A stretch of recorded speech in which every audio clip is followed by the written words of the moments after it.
Assalamualaikum everyone. Today I will show you three transition ideas which you can create in After Effects very easily. So the first one is Venom transition. Add a new solid. You can choose any color in this, like I am going to choose the white color. Put this behind your text like this. Now add CC jaws.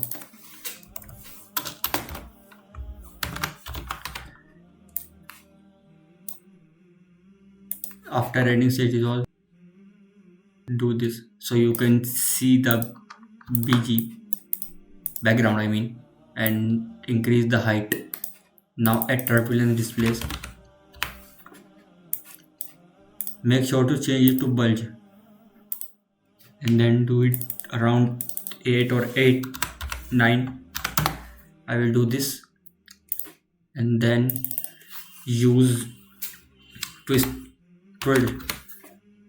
this one and change it according to you.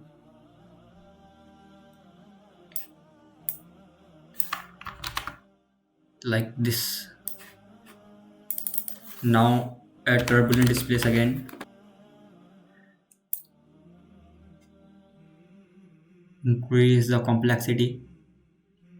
Something like this. Go around 2 to 3 frames. Do completion.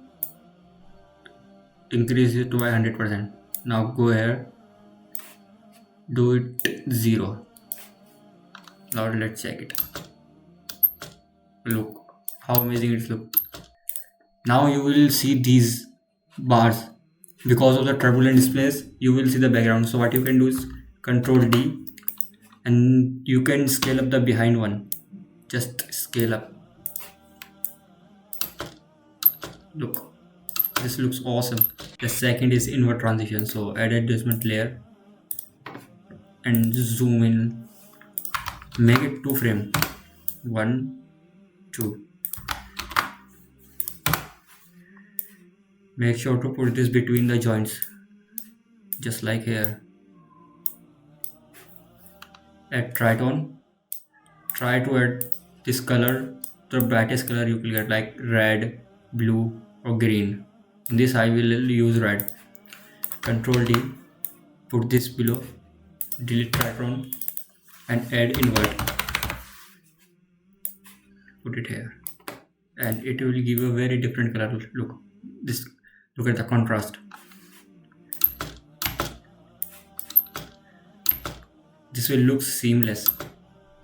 So the last and third transition is blur transition. Now add adjustment layer. Make it 2 frame, the same way we did in the second transition. 1, 2. Control D. Put this back. Now add Gaussian blur. This is a very simple transition. Now from blur dimension, choose it to horizontal and increase it as much as you can, around like 300. Copy this, paste it here, and in the blur dimension make it vertical. Now look how good this looks.